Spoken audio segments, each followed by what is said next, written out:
जी, विदेश मंत्री जयशंकर जी, डॉक्टर हर्षवर्धन जी, दिल्ली के मुख्यमंत्री भाई अरविंद केजरीवाल जी हमारे साथ जुड़े हैं। मध्य प्रदेश के रीवा से मुख्यमंत्री शिवराज सिंह चौहान जी हमारे साथ हैं। मुंबई में महाराष्ट्र के मुख्यमंत्री भाई उद्धव ठाकरे जी भी उपस्थित हैं।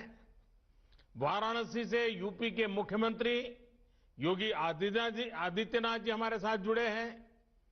इनके अलावा तमिलनाडु समेत अन्य राज्य सरकारों के माननीय मंत्रीगण, सांसदगण, विधायकगण भी वाराणसी से यूपी के मुख्यमंत्री योगी आदित्यनाथ जी हमारे साथ जुड़े हैं।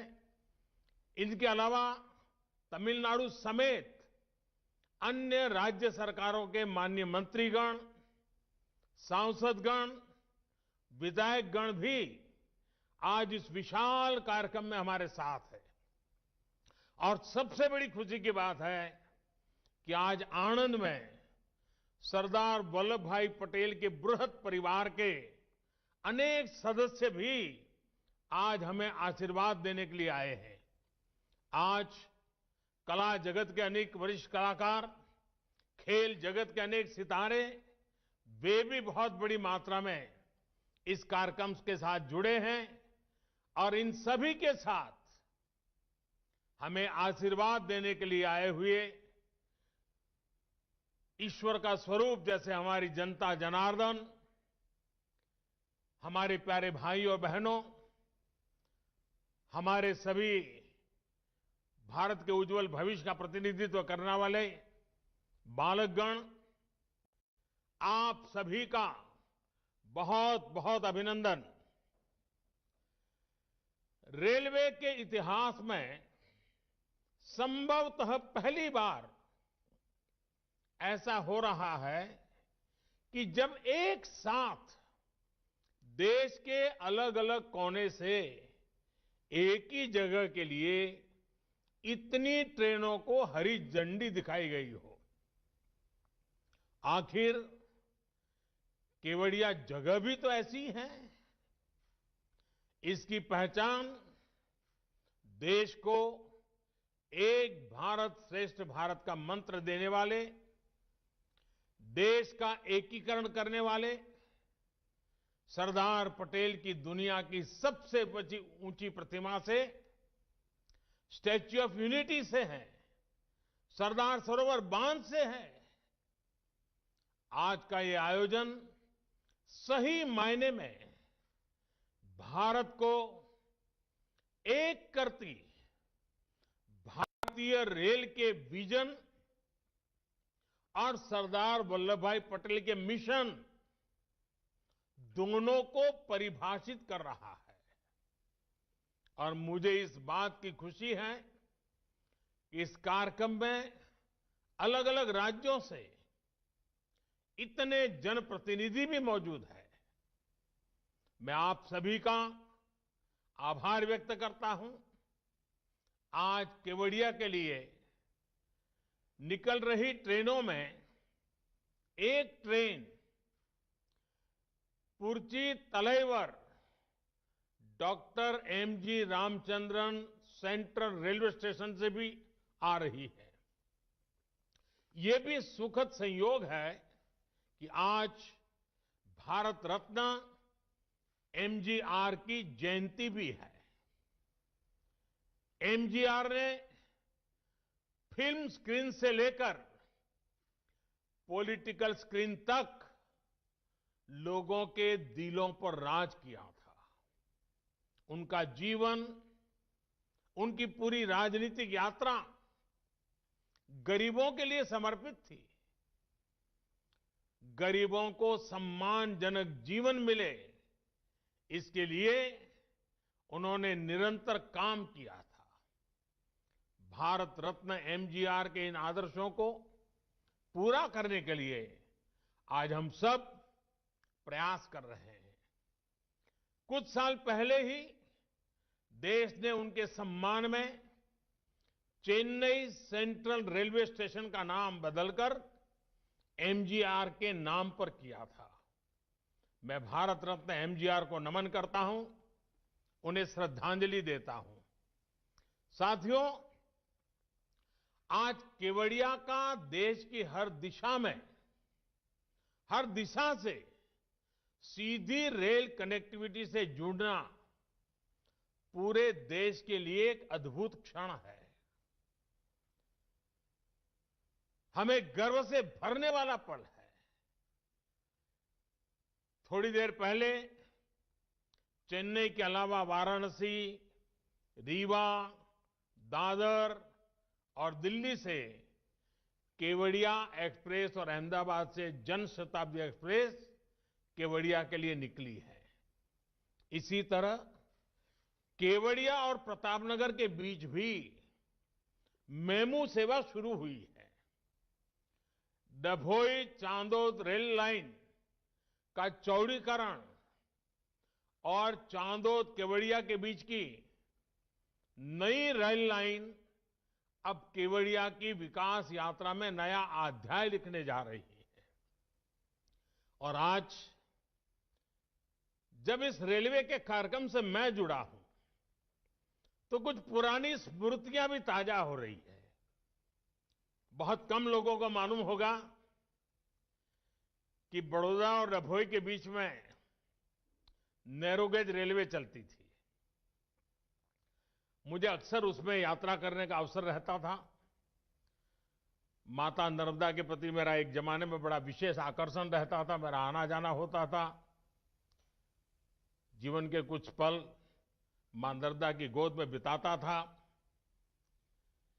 और उस समय इस नैरोगेज ट्रेन से हम चलते थे।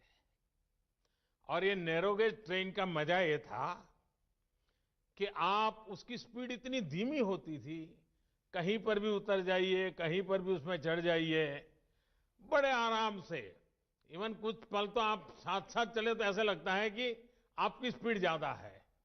तो मैं भी कभी इसका मजा लूटता था। लेकिन आज अब वो ब्रॉड गेज में कन्वर्ट हो रहा है। इस रेल कनेक्टिविटी का सबसे बड़ा लाभ स्टैच्यू ऑफ यूनिटी देखने आने वाले टूरिस्टों को तो मिलेगा ही। ये कनेक्टिविटी केवड़िया के आदिवासी भाई बहनों का जीवन भी बदलने जा रही है। ये कनेक्टिविटी सुविधा के साथ साथ रोजगार और स्वरोजगार के नए अवसर भी लेकर आएगी। ये रेल लाइन मां नर्मदा के तट पर बसे कर्नाली और गरुड़ेश्वर जैसे आस्था से जुड़े महत्वपूर्ण स्थानों को भी कनेक्ट करेगी। और ये बात सही है, ये पूरा क्षेत्र एक प्रकार से स्पिरिचुअल वाइब्रेशन से भरा हुआ क्षेत्र है। और इस व्यवस्था के कारण जो आमतौर पर आध्यात्मिक गतिविधि के लिए यहां आते हैं, उनके लिए तो बहुत ही एक प्रकार था, ये बहुत बड़ी भेंट सौगात है। भाइयों और बहनों, आज केवड़िया गुजरात के सुदूर इलाके में बसा एक छोटा सा ब्लॉक नहीं रह गया है, बल्कि केवड़िया विश्व के सबसे बड़े टूरिस्ट डेस्टिनेशन के रूप में आज उभर रहा है। स्टैच्यू ऑफ यूनिटी देखने के लिए अब स्टैच्यू ऑफ लिबर्टी से भी ज्यादा टूरिस्ट पहुंचने लगे हैं। अपने लोकार्पण के बाद करीब करीब 50 लाख लोग स्टैच्यू ऑफ यूनिटी को देखने आ चुके हैं। कोरोना में महीनों तक सब कुछ बंद रहने के बाद अब एक बार फिर केवड़िया में आने वाले टूरिस्टों की संख्या तेजी से बढ़ रही है। एक सर्वे में अनुमान लगाया गया है कि जैसे जैसे कनेक्टिविटी बढ़ रही है, भविष्य में हर रोज 1 लाख तक लोग केवड़िया आने लगेंगे। साथियों, छोटा सा खूबसूरत केवड़िया इस बात का बेहतरीन उदाहरण है कि कैसे प्लान तरीके से पर्यावरण की रक्षा करते हुए इकोनॉमी और इकोलॉजी दोनों का तेजी से विकास किया जा सकता है। यहां इस कार्यक्रम में उपस्थित बहुत से गणमान्य लोग शायद केवड़िया नहीं गए होंगे, लेकिन मुझे विश्वास है कि एक बार केवड़िया की विकास यात्रा देखने के बाद आपको भी अपने देश की इस शानदार जगह को देख करके गर्व होगा। साथियों, मुझे याद है जब शुरू में केवड़िया को दुनिया का बेहतरीन फैमिली टूरिस्ट डेस्टिनेशन बनाने की बात की जाती थी तो लोगों को ये सपना ही लगता था। लोग कहते थे ये संभव ही नहीं है, हो ही नहीं सकता, इस काम में तो अनेकों दशक लग जाएंगे। खैर, पुराने अनुभव के आधार पर उनकी बातों में तर्क भी था। न केवड़िया जाने के लिए चौड़ी सड़कें, न उतनी स्ट्रीट लाइटें, न रेल, न टूरिस्टों को रहने के लिए बेहतर इंतजाम। अपनी ग्रामीण पृष्ठभूमि में केवड़िया देश के अन्य छोटे से गांवों की तरह ही एक था, लेकिन आज कुछ ही वर्षों में केवड़िया का कायाकल्प हो चुका है। केवड़िया पहुंचने के लिए चौड़ी सड़कें हैं, रहने के लिए पूरा टेंट सिटी है, अन्य अच्छे इंतजाम हैं, बेहतरीन मोबाइल कनेक्टिविटी है, अच्छे अस्पताल हैं। कुछ दिन पहले सी प्लेन की सुविधा शुरू हुई है और आज देश के इतने सारे रेल रूट से केवड़िया एक साथ जुड़ गया है। ये शहर एक तरह से कंप्लीट फैमिली पैकेज के रूप में सेवाएं दे रहा है। स्टैच्यू ऑफ यूनिटी और सरदार सरोवर बांध की भव्यता, उनकी विशालता का एहसास आप केवड़िया पहुंचकर ही कर सकते हैं। अब यहां सैकड़ों एकड़ में फैला सरदार पटेल जूलॉजिकल पार्क है, जंगल सफारी है। एक तरफ आयुर्वेद और योग पर आधारित आरोग्य वन है, तो दूसरी तरफ पोषण पार्क है। रात में जगमगाता ग्लो गार्डन है, तो दिन में देखने के लिए कैक्टस गार्डन और बटरफ्लाई गार्डन है। टूरिस्टों को घुमाने के लिए एकता क्रूज है, तो दूसरी तरफ नौजवानों को साहस दिखाने के लिए राफ्टिंग का भी इंतजाम है। यानी बच्चे हो, युवा हो या बुजुर्ग, सभी के लिए है बहुत कुछ है। बढ़ते हुए पर्यटन के कारण यहां के आदिवासी युवाओं को रोजगार मिल रहा है। यहां के लोगों के जीवन में तेजी से आधुनिक सुविधाएं पहुंच रही है। कोई मैनेजर बन गया है, कोई कैफे ओनर बन गया है, कोई गाइड का काम करने लगा है। मुझे याद है जब मैं जूलॉजिकल पार्क में पक्षियों के लिए विशेष एवेरी डॉम गया था, तो वहां एक स्थानीय महिला गाइड ने बहुत विस्तार से मुझे जानकारी दी थी। इसके अलावा केवड़िया की स्थानीय महिलाएं उनको हैंडीक्राफ्ट के लिए बनाए गए विशेष एकता मॉल में अपने सामान की बिक्री का मौका मिल रहा है। मुझे बताया गया है कि केवड़िया के आदिवासी गांवों में 200 से ज्यादा रूम्स की पहचान करके उन्हें टूरिस्ट के होम स्टे के तौर पर विकसित किया जा रहा है। भाइयों और बहनों, केवड़िया में जो रेलवे स्टेशन भी बनाया गया है, उसमें भी सुविधा के साथ साथ टूरिज्म का ध्यान रखा गया है।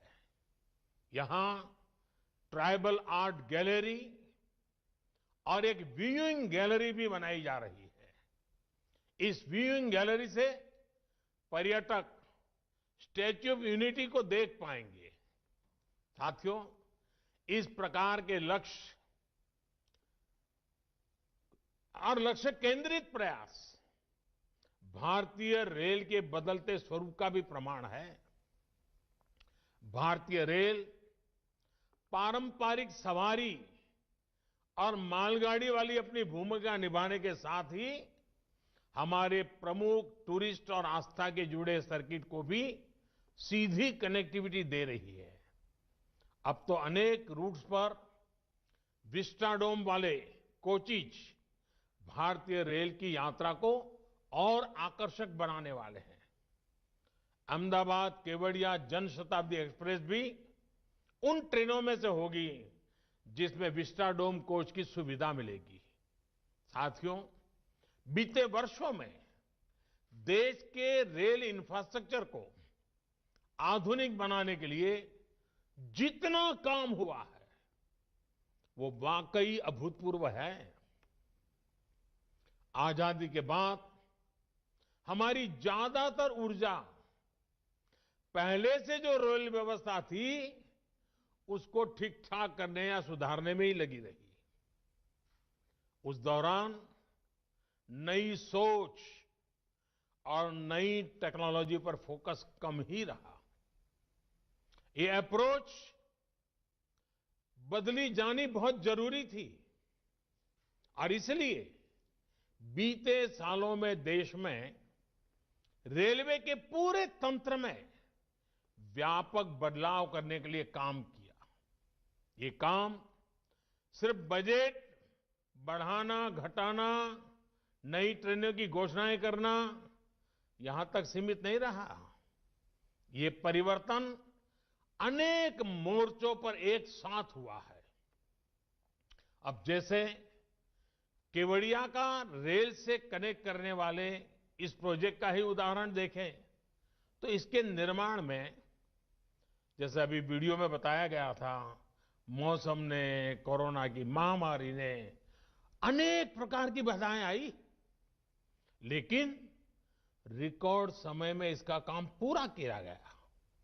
और जिस नई निर्माण टेक्नोलॉजी का इस्तेमाल अब रेलवे कर रही है उसने इसमें बहुत मदद की। इस दौरान ट्रैक से लेकर पुलों के निर्माण तक नई तकनीक पर फोकस किया गया। स्थानीय स्तर पर उपलब्ध संसाधनों का उपयोग किया गया। सिग्नलिंग के काम को तेज करने के लिए वर्चुअल मोड के जरिए टेस्ट किए गए, जबकि पहले की अगर स्थितियों में ऐसी रुकावटें आने पर अक्सर ऐसे प्रोजेक्ट लटक जाते थे। साथियों, डेडिकेटेड फ्रेट कॉरिडोर का प्रोजेक्ट भी हमारे देश में पहले जो तौर तरीके चल रहे थे उसका एक उदाहरण ही मान लीजिए। पूर्वी और पश्चिमी डेडिकेटेड फ्रेट कॉरिडोर ने के एक बड़े सेक्शन का लोकार्पण कुछ ही दिन पहले मुझे करने का मौका मिला। राष्ट्र के लिए बहुत जरूरी इस प्रोजेक्ट पर 2006 से लेकर 2014 तक, यानी लगभग 8 सालों में सिर्फ कागजों पर ही काम हुआ। 2014 तक 1 किलोमीटर ट्रैक भी नहीं बिछाया था। अब अगले कुछ महीनों में कुल मिलाकर के 1100 किलोमीटर का काम पूरा होने जा रहा है। साथियों, देश में रेल नेटवर्क के आधुनिकीकरण के साथ ही आज देश के उन हिस्सों को रेलवे से कनेक्ट किया जा रहा है जो अभी कनेक्टेड नहीं थे। आज पहले से कहीं ज्यादा तेजी के साथ पुराने रेल रूट का चौड़ीकरण और बिजलीकरण किया जा रहा है। रेल ट्रैक को ज्यादा स्पीड के लिए सक्षम बनाया जा रहा है। यही कारण है कि आज देश में सेमी 'हाई स्पीड ट्रेन चलाना संभव हो रहा है और हम हाई स्पीड ट्रैक और टेक्नोलॉजी की तरफ तेजी से आगे बढ़ रहे हैं। इस काम के लिए बजट को कई गुना बढ़ाया गया है। यही नहीं, रेलवे एनवायरनमेंट फ्रेंडली भी हो, ये भी सुनिश्चित किया जा रहा है। केवड़िया रेलवे स्टेशन भारत का पहला ऐसा स्टेशन है जिसको शुरुआत से ही ग्रीन बिल्डिंग के रूप में सर्टिफिकेशन मिला है। भाइयों और बहनों, रेलवे के तेजी से आधुनिकीकरण का एक बड़ा कारण रेलवे मैन्युफैक्चरिंग और रेलवे टेक्नोलॉजी में आत्मनिर्भरता पर हमारा बल है, हमारा फोकस है। बीते सालों में इस दिशा में जो काम हुआ, उसका परिणाम अब धीरे धीरे धीरे हमारे सामने दिख रहा है। अब सोचिए, अगर हम भारत में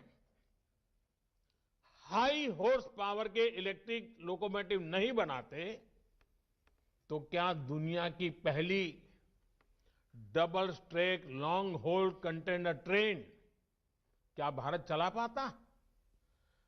आज भारत में ही बनी एक से एक आधुनिक ट्रेनें भारतीय रेल का हिस्सा है। भाइयों और बहनों, आज जब भारतीय रेल के ट्रांसफॉर्मेशन की तरफ हम आगे बढ़ रहे हैं, तो highly skilled specialist man power और प्रोफेशनल्स भी बहुत जरूरी है। वडोदरा में भारत की पहली डीम्ड रेलवे यूनिवर्सिटी की स्थापना के पीछे यही मकसद है। रेलवे के लिए इस प्रकार का उच्च संस्थान बनाने वाला भारत दुनिया के गिने चुने देशों में से एक है। रेलवे ट्रांसपोर्ट हो, मल्टी डिसिप्लिनरी रिसर्च हो, ट्रेनिंग हो, हर प्रकार की आधुनिक सुविधाएं हो, ये सारी चीजें यहां उपलब्ध कराई जा रही है। 20 राज्यों के सैकड़ों मेधावी युवा भारतीय रेल के वर्तमान और भविष्य को बेहतर बनाने के लिए खुद को प्रशिक्षित कर रहे हैं। यहां होने वाले इनोवेशंस और रिसर्च से भारतीय रेल को आधुनिक बनाने में और मदद मिलेगी। भारतीय रेल भारत की प्रगति के ट्रैक को गति देती रहे, इसी कामना के साथ फिर से गुजरात सहित पूरे देश को इन नई रेल सुविधाओं के लिए बहुत बहुत बधाई। और सरदार साहब को एक भारत श्रेष्ठ भारत का उनका जो सपना था, जब हिंदुस्तान के कोने कोने से स्टैच्यू ऑफ यूनिटी की पवित्र धरा पर देश की भिन्न भिन्न भाषाएं, भिन्न भिन्न वेश वाले लोगों का आना जाना बढ़ेगा, तो देश की एकता का वो दृश्य एक प्रकार से नित्य वहां लघु भारत हमें दिखाई देगा। आज केवड़िया के लिए बड़ा विशेष दिवस है। देश की एकता और अखंडता के जो निरंतर प्रयास चल रहे हैं, उसमें एक नया अध्याय है। मैं फिर एक बार सबको बहुत बहुत बधाई देता हूं। बहुत बहुत धन्यवाद। धन्यवाद माननीय Prime Minister Modi